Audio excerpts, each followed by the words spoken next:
And it came to pass in those days that the Philistines gathered their armies together for warfare to fight with Israel. And Achish said unto David, Know thou assuredly that thou shalt go out with me to battle, thou and thy men. Surely thou shalt know what thy servant can do. Therefore will I make thee keeper of mine head forever. Now Samuel was dead, and all Israel had lamented him, and buried him in Ramah, even in his own city. And Saul had put away those that had familiar spirits, and the wizards out of the land. And the Philistines gathered themselves together, and came and pitched in Shunem. And Saul gathered all Israel together, and they pitched in Gilboa. And when Saul saw the host of the Philistines, he was afraid, and his heart greatly trembled. And when Saul inquired of the Lord answered him not, neither by dreams, nor by Urim, nor by prophets. Then said Saul unto his servants, Seek me a woman that hath the familiar spirit, that I may go to her and inquire of her. Behold, there is a woman that hath a familiar spirit at Endor. And Saul disguised himself, and put on other raiment, and he went, and 2 men with him, and they came to the woman by night. And he said, I pray thee, divine unto me by the familiar spirit, and bring me him up, whom I shall name unto thee.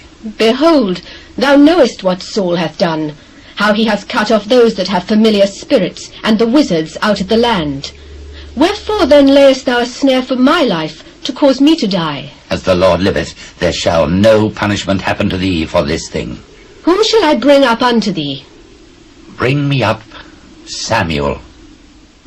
And when the woman saw Samuel, she cried with a loud voice. And the woman spake to Saul, saying, Why hast thou deceived me? For thou art Saul. Be not afraid. For what sawest thou?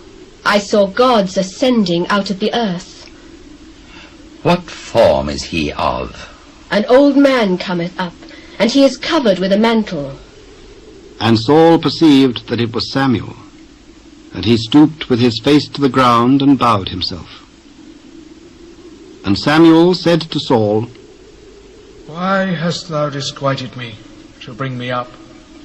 I am sore distressed, for the Philistines make war against me, and God is departed from me, and answereth me no more, neither by prophets nor by dreams.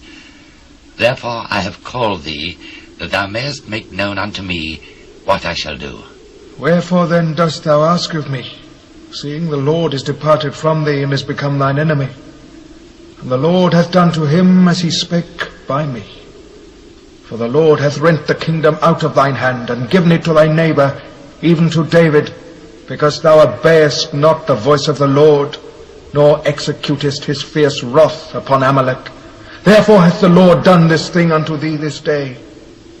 Moreover, the Lord will also deliver Israel with thee into the hand of the Philistines.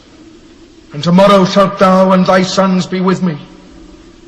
The Lord also shall deliver the host of Israel into the hand of the Philistines. Then Saul fell straightway all along the earth, and was sore afraid because of the words of Samuel. And there was no strength in him, for he had eaten no bread all the day nor all the night. And the woman came unto Saul, and saw that he was sore troubled, and said unto him, Behold, thine handmaid hath obeyed thy voice, and I have put my life in my hand, and have hearkened unto thy words which thou spakest unto me. Now therefore I pray thee, hearken thou also unto the voice of thine handmaid, and let me set a morsel of bread before thee, and eat, that thou mayest have strength when thou goest on thy way. But he refused, and said, I will not eat. But his servants, together with the woman, compelled him, and he hearkened unto their voice. So he arose from the earth, and sat upon the bed. And the woman had a fat calf in the house, and she hasted and killed it, and took flour and kneaded it, and did bake unleavened bread thereof. And she brought it before Saul and before his servants, and they did eat. Then they rose up and went away that night.